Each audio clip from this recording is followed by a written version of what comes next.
In one of the most baffling aviation mysteries, the captain of missing flight MH370, Captain Zaharie Ahmad Shah, has been accused of deliberately crashing the passenger jet into the sea. A lifelong friend and fellow Boeing 777 pilot has come forward, suggesting that Captain Shah likely locked his co-pilot out of the cockpit before committing the atrocity. This revelation points to a chilling and controversial possibility, shedding new light on the perplexing disappearance of the ill-fated flight. Welcome to the Aviation Chronicles. Subscribe and let's dive in. In the years following the mysterious disappearance of Malaysia Airlines Flight MH370, the leading theory points to a chilling possibility. Captain Zaharie Ahmad Shah deliberately steered the plane off course in a carefully planned murder-suicide mission.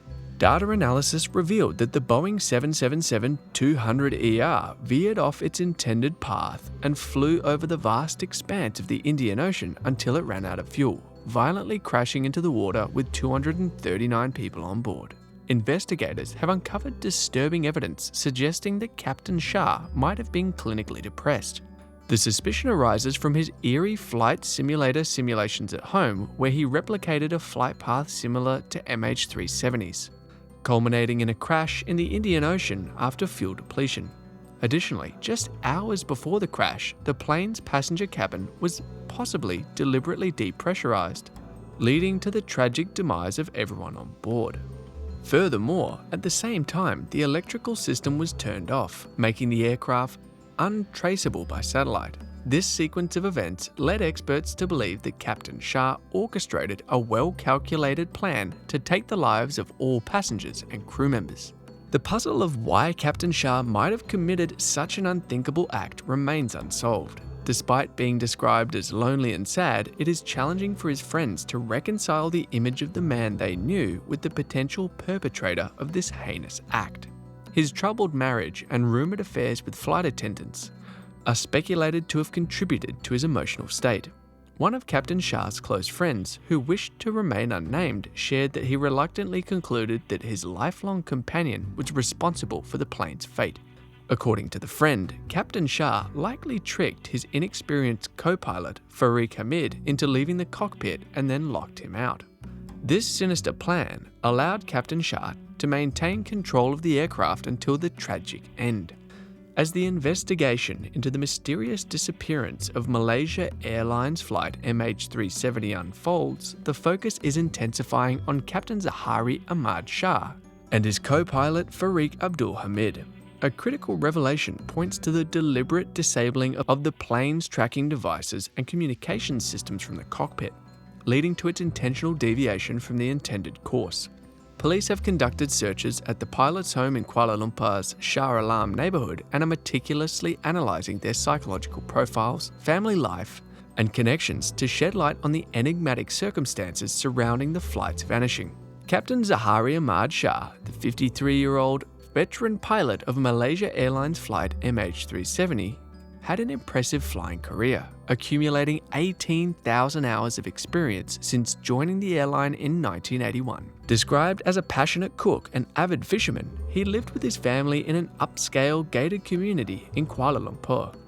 Reports emerged that his wife and children had moved out of the family home the day before the flight, following a marital dispute. Despite speculation surrounding his personal life, his 26-year-old son, Ahmad Seth, defended his father, asserting that he knows him better than the rumours suggest.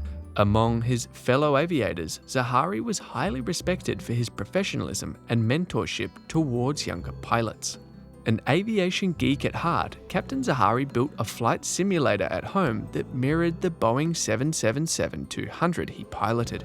The simulator became a focal point of investigation, leading authorities to confiscate it during a house search. However, flying experts noted that owning such a simulator is not uncommon among pilots.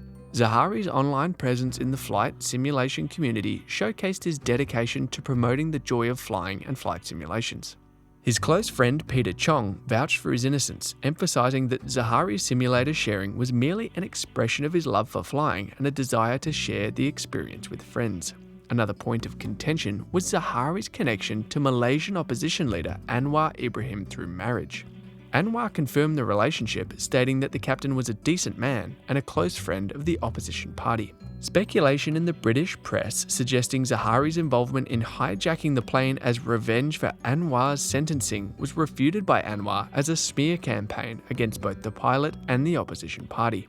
As the investigation into the baffling disappearance of MH370 continues, the circumstances surrounding Captain Zaharie Ahmad Shah remain enigmatic, leaving the world seeking answers to one of aviation's greatest mysteries. Fariq Abdul Hamid, the co-pilot of Malaysia Airlines Flight MH370, joined the airline at the young age of 20 in 2007.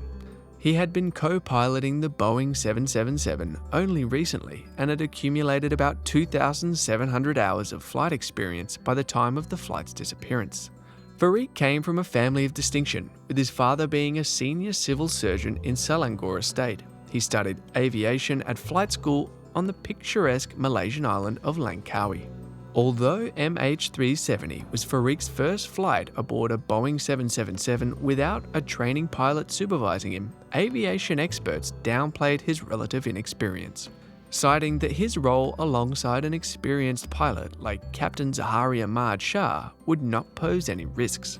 Authorities believe that Fariq spoke the last words to Malaysian ground controllers before the plane vanished. He reportedly said, "All right, good night," 12 minutes before the first communication system was switched off and 2 minutes before the second and final transponder was shut down. Friends described Fariq as religious and dedicated to his career, and he was preparing to marry a fellow pilot from another airline. However, his character came into question after an Australian TV channel aired an interview with a young South African woman who claimed that Fariq, along with another pilot, had invited her and a friend into the cockpit during a 2011 flight. The woman alleged that Fariq smoked and flirted, describing the experience as a little bit sleazy. Malaysia Airlines pledged to investigate him for possible breaches of safety rules. Despite the controversy, an imam who knew Fariq well vouched for his character, describing him as a good boy, a good Muslim, humble and quiet. While doubts emerged about his personal life, those close to Fariq emphasized his dedication to his profession and his commitment to his faith. As the mystery of MH370 continues, Fariq Abdul Hamid's role in the enigma remains under scrutiny, and his reputation is being dissected alongside the puzzle of the missing plane. The theory that places blame on Captain Zaharie Shah for the disappearance of Malaysia Airlines Flight MH370 is contested for several reasons. Pilot suicide is extremely rare and usually involves a straightforward takeover of the aircraft, crashing at delivery. The case of Germanwings 9525 is an example, where the first officer took control and crashed the plane into the French Alps. However, MH370's complex and elaborate maneuvers do not fit this pattern. Unlike other pilot suicide cases, there is no concrete evidence pointing to the pilot's involvement in MH370's disappearance. Captain Zaharie had a long and successful career with extensive experience, while First Officer Fariq Hamid was transitioning to the 777 fleet and engaged to be married to another pilot. The factual report also refuted accusations against the pilots, stating that there were no significant changes in their personal or professional lives. Alternative theories and rumours have emerged, but many have been debunked by official investigations. Without hard evidence, it is unfair to convict the pilots based on speculations, gossip, and weak arguments. Until concrete evidence emerges, it is essential to stick to the facts and avoid making premature conclusions about the pilot's involvement in this aviation mystery. Thank you for watching.